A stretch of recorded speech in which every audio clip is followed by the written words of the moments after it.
മറ്റൊരു പോയിന്റാണ്, പെട്ടെന്ന് പറഞ്ഞു പോവാ. മറ്റൊരു പോയിന്റാണ്, ഉപദേശമല്ല വേണ്ടത്, ജീവിച്ച് കാണിച്ചു കൊടുക്കലാണ്. എന്താണ്? നമ്മക്കൊക്കെ നമ്മളെ പോലെ എത്ര ഉപദേശികൾ ആരുണ്ട് ഈ ലോകത്ത്? ഒന്ന് ഓർത്ത് നോക്കിക്കേ. രാവിലെ തുടങ്ങുന്ന ഉപദേശം, അച്ഛനെ ഉപദേശം, അമ്മ ഉപദേശം, ഭർത്താവിനെ ഉപദേശം, മക്കളെ ഉപദേശം, എല്ലാം ഉപദേശികളാ. നമ്മൾ പോലെ മറ്റേ വെള്ളം ഇട്ടുകൊണ്ട് പള്ളിയിൽ അച്ഛനായിട്ട് പ്രതിഷ്ഠിക്കാം. ഉപദേശിച്ചിട്ട് ആരെങ്കിലും നന്നായിട്ടുണ്ടോ? ഉണ്ടോ? നിങ്ങളെ ഉപദേശിക്കുന്നത് മോനെ നിങ്ങളെ കള്ളത്തരം കാണിക്കല്ലേ, കള്ളം പറയല്ലേ, അല്ലേ? മക്കളെ ഉപദേശിക്കുന്ന അങ്ങനല്ലേ? കള്ളം പറയല്ലേ? ഇല്ല, അതും ഉപദേശിക്കത്തില്ല. ഉപദേശിക്കും. എന്നിട്ട് കുഞ്ഞിനോട് മോനെ കള്ളം പറയില്ലേ എന്നൊക്കെ പറഞ്ഞ് ഉപദേശിച്ചിട്ട് അപ്പൊ ചേട്ടൻ കയറി വരും. അപ്പൊ ഇന്നലത്തെ ചേട്ടൻ ഒരു കാര്യം ഇവിടുത്തെ പറഞ്ഞ് ഇതെല്ലാം ഏൽപ്പിച്ചിട്ട് പോയി, ആള് മറന്നുപോയി. അപ്പോഴത്തേക്ക് ഭാര്യയെടുത്ത് ചോദിക്കുമ്പോഴത്തേക്ക് കുഞ്ഞിന്റെ മുമ്പിൽ വെച്ച് എന്ത് ചെയ്യും? പച്ചക്കള്ളം പറയും. ശരിയല്ലേ? ചേട്ടനോട് പച്ചക്കള്ളം പറയും.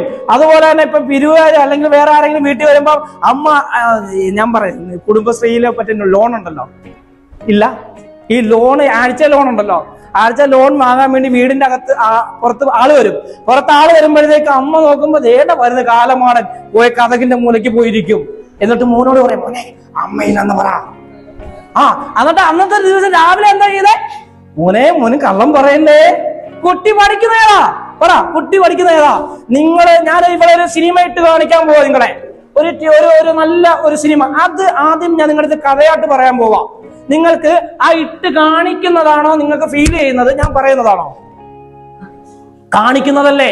അതാ ഈ കുട്ടികൾ കണ്ടേ പഠിക്കൂ. നിങ്ങളാണ് മാതൃക. അതുപോലെ തന്നെ കള്ളത്തരം, മോനെ ആരെ മോഷ്ടിക്കരുതെന്ന് നമ്മൾ പറയാം കേട്ടോ.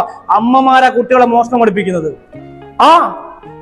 ഞാൻ പറയാ, അച്ഛൻ പാവപ്പെട്ടവൻ അധ്വാനിച്ചിട്ട് വീട്ടിൽ വന്ന് ഷർട്ട് ഒരു കത്തിന് പോയിട്ട് പൈസയൊക്കെ ഇട്ട് തൂക്കും, അല്ലേ? അച്ഛൻ അങ്ങോട്ട് കുളിക്കാൻ വേണ്ടി കയറുമ്പോ അമ്മ, ചേട്ടാ കുളിക്കാൻ കയറിയോ? കുളിച്ചു തുടങ്ങിയോ?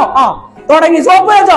സോപ്പ് വെക്കുമ്പോ പിന്നെ ഇപ്പഴേ ഇറക്കത്തില്ലല്ലോ. പയ്യെ വരും, അങ്ങോട്ട് ഷർട്ട് എടുക്കും, അതിൽ നിന്നും ഒരു 500 പൊക്കി മോൻ കണ്ടോണ്ടിരിക്കുക. അപ്പം പറയും, മോനെ പറയല്ലേ, പറയല്ലേ.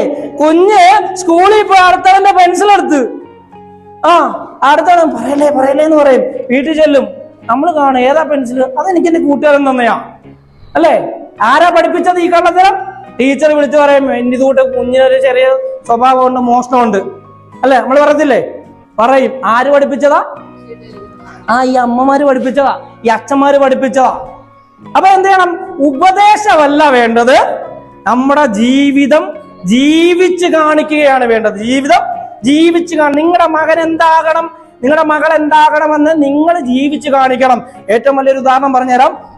ഏറ്റവും കൂടുതൽ ഇന്ന് നടക്കുന്ന ഒരു കേസാണ് അമ്മായിയമ്മ പോര്, മരുമോൾ പോര്. ശരിയല്ലേ? അമ്മായിയമ്മ വാളെടുക്കും, മരുമോള് ബോംബെറിയും. ഇപ്പൊ നടന്നുകൊണ്ടിരിക്കുന്നതല്ലേ? ഇതിന് കാരണം എന്താണെന്നറിയാവോ? ഇതിന് കാരണം എന്താണെന്ന് പറയാ, നിങ്ങള് കല്യാണം കഴിഞ്ഞ് വീട്ടിലേക്ക് ചെല്ലുമ്പോഴേ നിങ്ങൾ നല്ല രീതിയിലല്ലേ പോന്നേ, അല്ലെ? എല്ലാരും എന്റെ അമ്മായിയമ്മ എന്റെ അമ്മയാണെന്നൊക്കെ പറഞ്ഞൊക്കെയാണ് പോകുന്നത്, അല്ലെ? പക്ഷെ നിങ്ങളുടെ മനസ്സിൽ എവിടെയോ കിടക്കുന്ന കുറച്ച് നമുക്ക് ബോധ മനസ്സ്, ഉപബോധ മനസ്സെന്നൊക്കെ പറഞ്ഞുള്ള മനസ്സുകളുണ്ട്, അറിയോ? അതൊക്കെ പറഞ്ഞത് കൂടിപ്പോവും. അപ്പൊ അതിൽ ഉപബോധ മനസ്സിലും കിടക്കുന്ന കുറച്ച് കാര്യങ്ങളാണ് നമ്മുടെ ശീലങ്ങളായി മാറുന്നത്. അപ്പോഴത്തേക്ക് നിങ്ങളുടെ മക്കളുടെ മുമ്പിൽ വെച്ച് നിങ്ങളുടെ അമ്മായിയമ്മ ഉണ്ടല്ലോ, അതായത് ഭർത്താവിന്റെ അമ്മയെ ഏറി നിർത്തും നിങ്ങള്. ഈ തള്ളച്ചി, അല്ലെ? ഈ പണ്ടാരക്കാലത്ത് ഇങ്ങനെ പോയാതെ ഞാന് രക്ഷപ്പെടത്തില്ല, വന്ന് കയറി അന്ന് മുതല് സ്വസ്ഥതക്കേടാ. ഇത് കേട്ടോണ്ടിരിക്കുന്ന ആരാ? ഈ മക്കളാ കേട്ടോണ്ടിരിക്കുന്നത്. ഈ മക്കൾ ഇത് കേട്ടോണ്ടിരിക്കുന്ന സമയത്ത് ഇതിനും കൂടെ ഒരു പേടിയാ.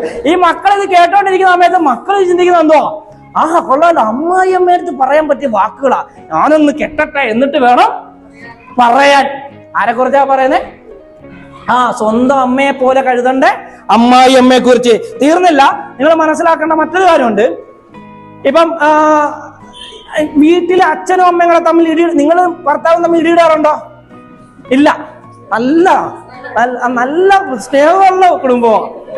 സ്നേഹം കൂടുമ്പോ ഇടിക്കാറുണ്ട്. ചട്ടയെടുത്ത് അടിക്കുക, ചട്ടയെടുത്ത് കുത്തുക, ഇതൊക്കെയല്ലേ പരിപാടി. ഇത് കുട്ടികൾ കണ്ടു വളർന്നാലുള്ള പ്രത്യേകത എന്താണെന്നറിയാവോ?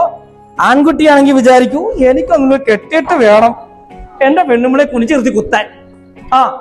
വിചാരിക്കും, ചിന്തിക്കും. അവര് മനസ്സിൽ ഇങ്ങനെ സ്വപ്നങ്ങൾ കാണും. അമ്മയെന്ന് പറയുന്നത് എന്താണ്? ഭാര്യ എന്ന് പറയേണ്ടത് എന്താ? കല്ലുകൊള്ളേണ്ടവളാണ്. ഭർത്താവ് എന്ന് പറയുമ്പോൾ എന്താണ്? തല്ല് കൊടുക്കേണ്ടവനാണ്.